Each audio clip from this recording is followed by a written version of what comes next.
2 రోజులుగా జరుగుతున్నటువంటి వైఎస్ఆర్సీపీ నాయకులు ఎవరైతే ఉన్నారో వైఎస్ఆర్సీపీలో ఉన్నటువంటి కాపు నాయకులు ఎవరైతే ఉన్నారో వారందరూ కలిసి రామచంద్రపురం నియోజకవర్గం ద్రాక్షారామంలో ఒక సమావేశాన్ని ఏర్పాటు చేసి పవన్ కళ్యాణ్ గారి గురించి కాపుల గురించి మాట్లాడడం జరిగింది. ఆ సమావేశం యొక్క ముఖ్య ఉద్దేశం మాకేమర్థమైందంటే, ఎవరైతే రాజకీయ నిరుద్యోగంలో ఉన్నారో, గత 2 సంవత్సరాలుగా అధికారంలో లేకుండా ఖాళీగా ఉంటూ ఏ కాలక్షేపం చేయడానికి ఏ పని లేనటువంటి నాయకులు ఎవరైతే ఉన్నారో వాళ్ళందరూ కలిసి ఒక సమావేశాన్ని ఏర్పాటు చేసి పవన్ కళ్యాణ్ గారి గురించి, జనసేన పార్టీ గురించి, కూటమి గురించి మాట్లాడడం జరుగుతూ ఉంది. మరి ఆ సమావేశంలో పాల్గొన్నటువంటి నాయకులందరూ కూడా 2019 నుంచి 2024 వరకు ప్రభుత్వంలో ఉన్నటువంటి భాగస్వామ్యులు, మంత్రులుగా పనిచేసినటువంటి నాయకులు. మరి వారి యొక్క ఈరోజు సడన్గా కాపుల మీద ఎక్కడ లేనటువంటి ప్రేమ వచ్చి కూటమి ప్రభుత్వంలో కాపులకు అన్యాయం జరుగుతుందని చెప్పి మాట్లాడుతూ ఉన్నారు. మరి 2019 నుంచి 2024 సంవత్సరం వరకు 5 సంవత్సరాలు మీ పార్టీ అధికారంలో ఉంది. మీరు దాంట్లో మంత్రులుగా పనిచేస్తున్నారు. మరి ఆ రోజు కాపుల యొక్క ప్రయోజనాలు కానీ, కాపులకు జరుగుతున్నటువంటి అన్యాయం మీద కానీ మీరు ఎందుకు మాట్లాడాలని చెప్పి మేము ప్రశ్నిస్తూ ఉన్నాం. స్వయంగా మీ పార్టీ అధ్యక్షుడు జగన్ రెడ్డి 2019 ఎన్నికల ముందు ఎన్నికల ప్రచారంలో భాగంగా జగ్గంపేట నియోజకవర్గంలో కాపులకు రిజర్వేషన్ అమలు చేయడం కుదరదని చెప్పినప్పుడు మీరు ఏం చేస్తూ ఉన్నారు? ఆ రోజున మీరు కాపు ప్రయోజనాల గురించి ఎందుకు మాట్లాడాలని చెప్పి మేము అడుగుతూ ఉన్నాం. అంతేకాకుండా 2014 నుంచి 2019 వరకు అప్పట్లో ఎన్డీఏ కూటమి ప్రభుత్వం ఉన్నప్పుడు అమలు చేసినటువంటి ఈడబ్ల్యూసీ కేంద్రం ప్రవేశపెట్టినటువంటి ఎకనామిక్లీ బ్యాక్వర్డ్ స్కీమ్ ఏదైతే ఉందో దాంట్లోనే ఉన్నటువంటి రిజర్వేషన్లు అమలు చేసినడం కానీ, కాపుల పిల్లలు చదువుకోవడానికి విదేశీ విద్య కింద 10 లక్షల రూపాయలు ఇవ్వడంలో కానీ, అలాగే స్వయం ఉపాధి పథకం కింద 2 లక్షల రూపాయలు ఇవ్వడం కానీ, ఇలాంటి అనేక కార్యక్రమాలని ఆ రోజు ఉన్నటువంటి చంద్రబాబు నాయుడు గారి యొక్క ప్రభుత్వం అమలు చేస్తూ ఉంది. ఆ రోజున మీరందరూ మాట్లాడింది ఏంటంటే, కాపు కార్పొరేషన్కి 1000 కోట్ల రూపాయలు బడ్జెట్ కేటాయించడం జరిగింది, మీరు డిమాండ్ చేయడం జరిగింది. అప్పట్లో 100 కోట్లు కేటాయిస్తే మీరు 1000 కోట్లు కావాలని అడిగారు. 1000 కోట్లకి మీ డిమాండ్కి అనుగుణంగా ఆ రోజు ఉన్నటువంటి ప్రభుత్వం 100 కోట్లకి మరో అదనంగా 400 కోట్లు ఇవ్వడం జరిగింది. వెరసి మొత్తం 500 కోట్ల రూపాయలు కాపు కార్పొరేషన్కి ఇవ్వడం జరిగినటువంటి విషయం మీకు గుర్తులేదా అని అడుగుతూ ఉన్నాం. మరి మీరు 2019 అధికారంలోకి వచ్చిన తర్వాత ఈడబ్ల్యూసీ స్కీమ్ కానీ, కాపు విద్యార్థులకు చెందినటువంటి విదేశీ రుణం కానీ, స్వయం ఉపాధి పథకం కానీ, సివిల్ సర్వెంట్కి ఫ్రీగా కోచింగ్ ఇచ్చేటువంటి కార్యక్రమం కానీ ఏ పథకం మీరు అమలు చేయకుండా ఈ రోజున కొత్తగా పవన్ కళ్యాణ్ గారి గురించి కానీ, ఎన్డీఏ కూటమి ప్రభుత్వం గురించి మాట్లాడుతూ ఉన్నారు. ఏ రకంగా మీరు మాట్లాడుతూ ఉన్నారని అడుగుతూ ఉన్నాం.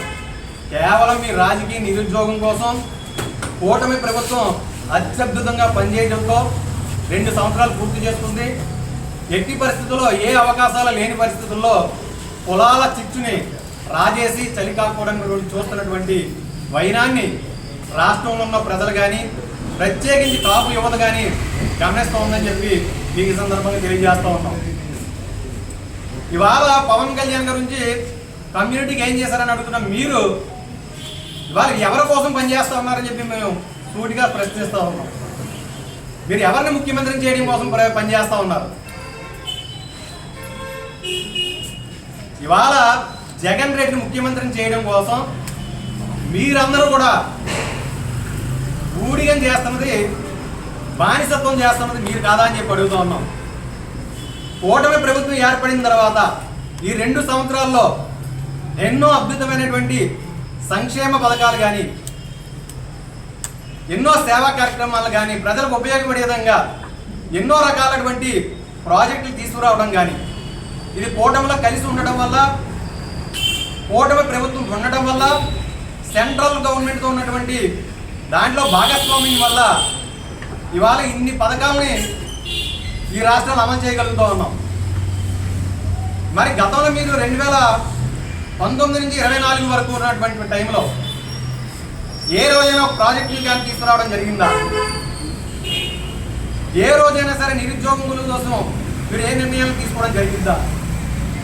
కేవలం మీ రాజకీయ ప్రయోజనాల కోసం, మీ పబ్బం గడుపుకోవడానికి చేసినటువంటి కార్యక్రమాల ద్వారా మీరు కాపులకు కానీ రాష్ట్ర ప్రజానికి కానీ చేసింది ఏమీ లేదు. కాబట్టే మొన్న ఎన్నికల్లో అన్ని వర్గాల ప్రజలు కలిసి మీకు కేవలం 11 సీట్లకు పరిమితం చేసిన కూడా మీకు బుద్ధి రానటువంటి పరిస్థితి మేము గమనిస్తాం. రాష్ట్రంలో ఒక అనిశ్చితమైనటువంటి వాతావరణం కల్పించి కూటమిని విడదీయాలనేటువంటి మీ ప్రయత్నాలు ఏదైతే ఉన్నాయో అవి ఎట్టి పరిస్థితుల్లో సఫలీకృతం కావని చెప్పి ఈ సందర్భంగా తెలియజేస్తూ, పవన్ కళ్యాణ్ గారు కాపుల్ని తాకట్టు పెట్టాడని చెప్పి అడుగుతూ ఉన్నారు.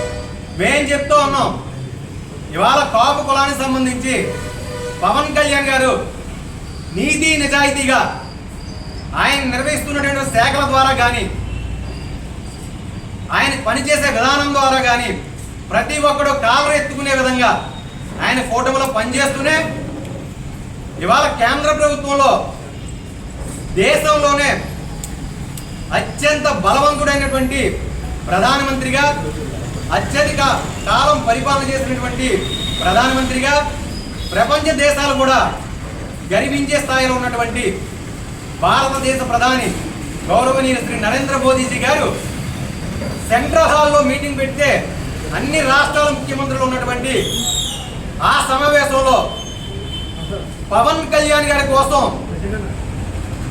ఒక తుఫాన్ అని చెప్పి ఆయన మాట్లాడటం మనందరం కూడా, మాతో సహా మీరు కూడా గర్వపడేటువంటి విషయం కాదా అని చెప్పి అడుగుతా ఉన్నాం.